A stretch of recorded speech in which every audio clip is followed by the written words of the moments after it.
they've given me a hat. I'm very quietly at the Weis ice cream factory. Jamie's got a funny hat. Everybody's got a funny hat. And we're gonna take a tour, but they maybe put the hat on. How do I look?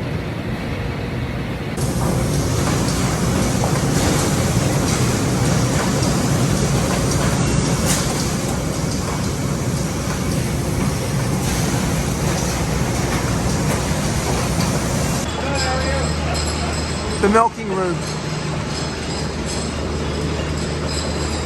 So yeah, so all the milk comes in here, gets stayed.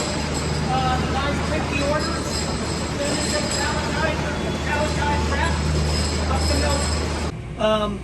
But you know, part of the process why our ice cream is so good, particularly the texture, is that slow churn process, which this was actually one of the first ones in the country. So they promised me that it would be soft off the line. There's the line. We just pulled it right off the line. And today's flavor is a big mystery.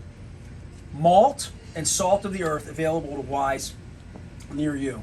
Chocolate malt ice cream swirled with sea salt caramel and filled with choco chips. My wife's gonna be pissed she didn't make this one.